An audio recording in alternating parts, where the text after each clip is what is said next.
एक जंगल में एक चार्ल्स नाम का शेर रहा करता था। चार्ल्स शेर काफी बूढ़ा हो चुका था। उसका सिर्फ एक ही बेटा था, जिसका नाम एडवर्ड था। एडवर्ड शेर बहुत ही आलसी, निकम्मा और मूर्ख शेर था। एक दिन चार्ल्स शेर अपने बेटे से बोला, अब मैं बूढ़ा हो चुका हूँ और अपने अंतिम दिन गिन रहा हूँ। मुझे तुम्हारी कभी-कभी बड़ी चिंता होती है। इसमें चिंता करने वाली क्या बात है पिताजी? आपके मरने के बाद मैं ही जंगल का राजा बनूंगा। हाँ हाँ, जानता हूँ। मुझे इसी बात की तो चिंता रहती है। और तुम्हें तो अभी तक शिकार करना भी नहीं आता। मैं एक शेर हूँ पिताजी। मुझे भला शिकार करने की क्या आवश्यकता? जंगल के इतने प्राणी शिकार करते हैं। मैं उनके शिकार किए हुए मांस से थोड़ा सा मांस खाकर गुजारा कर लूंगा। हाँ, अरे बेवकूफ, मुझे पक्का यकीन है तुम राजा बनने के बाद सारे जंगल का सत्यानाश कर दोगे। ये आप कैसी बातें कर रहे हैं पिताजी? मैं बिल्कुल सही कह रहा हूँ। सच तो ये है कि तुम शेर के नाम पर एक कलंक हो। मैंने अपने जीवन में तुमसे बड़ा आलसी और निकम्मा शेर नहीं देखा। मेरी आंखों के सामने से दूर हो जाओ, वरना कहीं क्रोध में मैं कुछ कर न बैठूं। कुछ दिन बाद चार्ल्स शेर मर गया और एडवर्ड शेर जंगल का राजा बन गया। राजा बनने के बाद एडवर्ड शेर ने सभी जानवरों की एक सभा बुलाई। तुम सब मेरी बात ध्यान से सुनो। तुम सब जानते ही हो कि मुझे नींद बहुत आती है। मैं तुम्हारा राजा हूँ। आज से तुम जिस किसी भी जानवर का शिकार करोगे, उसका आधा हिस्सा मेरी गुफा तक पहुंच जाना चाहिए। इतना कहकर शेर गुफा के अंदर चला गया। सारे जंगली जानवर क्रोधित होते हुए वहां से वापस आ गए और उस दिन से ऐसा ही होने लगा। कुछ दिन बाद दो तेंदुए आपस में झगड़ते हुए मांस के टुकड़े को लेकर एडवर्ड शेर के पास पहुंचे। महाराज, मैंने बड़ी मेहनत से एक बारहसिंगा का शिकार किया था, मगर इसने मेरा शिकार मुझसे चुरा लिया। नहीं नहीं महाराज, ये झूठ बोल रहा है। मैंने कोई शिकार नहीं चुराया, बल्कि ये मांस का टुकड़ा मेरा है। ये शिकार मैंने किया था। महाराज, आप ही कोई फैसला कीजिए। तुम दोनों ने मुझे नींद से जगा दिया है। तुम दोनों इस मांस के टुकड़े को रख कर यहाँ से जा सकते हो। अब ये मांस मेरा है और यही मेरा न्याय है। बोलो, कैसा लगा तुम्हें मेरा न्याय? एडवर्ड शेर की बात सुनकर दोनों तेंदुए क्रोधित होते हुए और मुंह लटकाकर गुफा से बाहर चले गए। इससे तो अच्छा होता कि हम दोनों आधा आधा मांस बांटकर ही खा लेते। हाँ, तुम सही कह रहे हो। ये राजा कामचोर ज्यादा लगता है। मैं तो समझता था कि ये केवल आलसी ही है, लेकिन अब पता चला कि ये आलसी के साथ साथ मूर्ख भी है। ऐसे ही समय बीतता चला गया। एक दिन क्लेरो लोमड़ी गुस्से में अपने पति से बोली, आखिर ऐसा कब तक चलता रहेगा? अरे, तुम कहना क्या चाहती हो? यही कि शिकार हम करें और हमारे शिकार का आधा हिस्सा शेर खा जाए। मैं तुमसे बोल देती हूँ, अब मैं अपना हिस्सा राजा को बिल्कुल नहीं दूंगी। अरे अरे, ऐसा मत बोलो। वो जंगल का राजा है। अगर कहीं उसे पता लग गया तो हम दोनों को जान से मार देगा। हाँ, क्या खाक मार देगा? अपनी गुफा से बाहर निकलने में तो उसकी टांगे थक जाती हैं। वो तो शेर के नाम पर एक धब्बा है।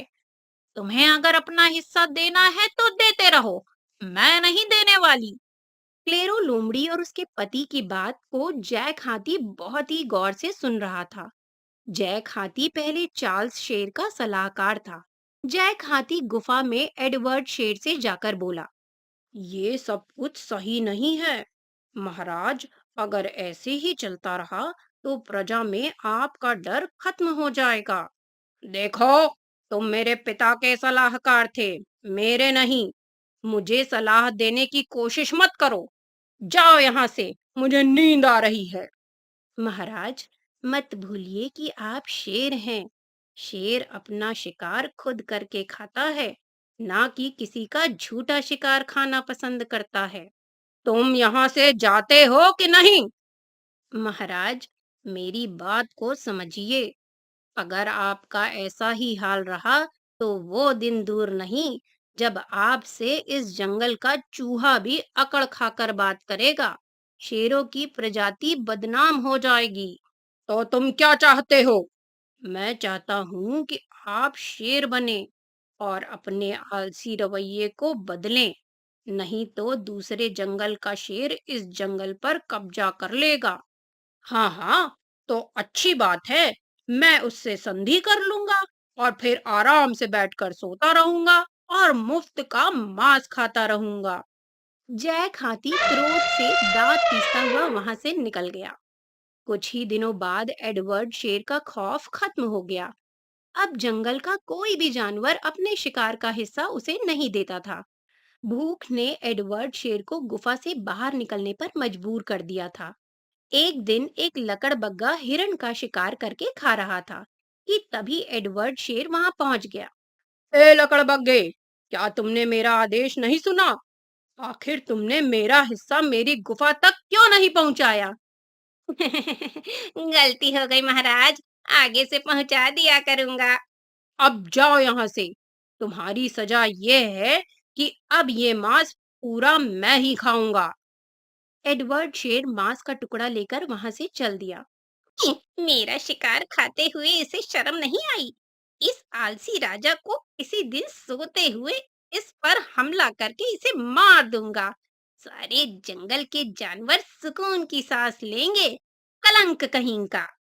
एडवर्ड शेर मांस का टुकड़ा लेकर चलते हुए अपने आप से बोला, इस हिरण के मांस को तो मैं तालाब के किनारे बैठकर खाऊंगा। आखिर मुझे खाने के बाद पानी भी तो पीना है, वरना आलस में मुझे कई दिन तक प्यासा रहना पड़ता है। एडवर्ड शेर तालाब के किनारे बैठकर हिरण के मांस को खाने ही वाला था कि तभी हिरण का मांस तालाब के अंदर गिर गया। अरे अरे, ये क्या हुआ? ये मांस तो तालाब के अंदर गिर गया। बड़ी मुश्किल से तो मुझे मांस मिला था। मैं तो भूखा मर जाऊंगा। एडवर्ड शेर ने इतना कहा ही था कि तभी तालाब का पानी बुरी तरह से उबलने लगा और देखते ही देखते उसमें से गर्म भाप निकलने लगी। उस भाप में से एक सुंदर स्त्री निकलकर एडवर्ड शेर से बोली, तुम्हारी हिम्मत कैसे हुई मेरे तालाब में मांस का टुकड़ा फेंकने की? तुम जानती हो तुम किससे बात कर रही हो? मैं इस जंगल का राजा एडवर्ड शेर हूँ। मुझे क्षमा कर दो जंगल के राजा, मैं आपको देख नहीं पाई। मुझे लगा कोई साधारण जीव होगा। लेकिन तुम कौन हो? मैं इस मायावी तालाब की मालकिन हूँ और ये तालाब भी आपके ही जंगल में आता है, तो इस नाते आप मेरे भी राजा हुए। तो फिर अपने राजा के आदेश का पालन करो। मेरे मांस के टुकड़े को मुझे वापस करो। मुझे बहुत तेज भूख लगी है। वो तो अब मुमकिन नहीं है जंगल के राजा। मांस के टुकड़े के बदले आप जो कुछ भी मांगना चाहते हो वो मैं आपको देने को तैयार हूँ। सुंदर स्त्री की बात सुनकर एडवर्ड क्रोधित होकर बोला, बेवकूफ, तुझे पता है कितनी मुश्किलों से मैंने उस मांस को लकड़बग्घे से छीना था। शाम होने को है, भूख से मेरा दम निकला जा रहा है। एडवर्ड शेर की बात सुनकर वो सुंदर स्त्री हैरत भरी नजरों से एडवर्ड शेर को देखने लगी। क्या मैं तुमसे जो कुछ भी मांगूंगा तुम वाकई दे सकती हो? हाँ हाँ, क्यों नहीं। मैं इस मायावी तालाब की जादुई मालकिन हूँ। तो फिर सुनो, मेरी हमेशा से एक तमन्ना थी कि काश मेरा कोई बड़ा भाई होता जो इस जंगल को संभालता और मैं आराम से राजा बनकर सोता रहता और बगैर शिकार किए हुए मांस खाता रहता। पर जंगल में एक ही राजा होता है। अगर तुम्हारा कोई भाई होता तो वो तुम्हें जीवित नहीं छोड़ता। लेकिन जैसी तुम्हारी इच्छा को पूरा करना मेरा कर्तव्य है।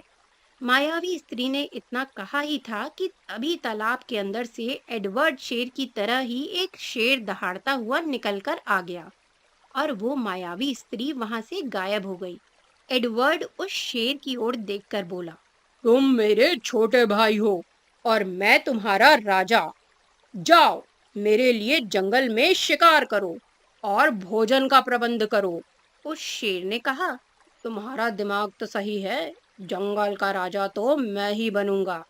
इतना कहकर उस शेर ने एडवर्ड शेर को मार दिया और उस दिन के बाद वो शेर जंगल का राजा बन गया और सभी जानवरों ने चैन की सांस ली।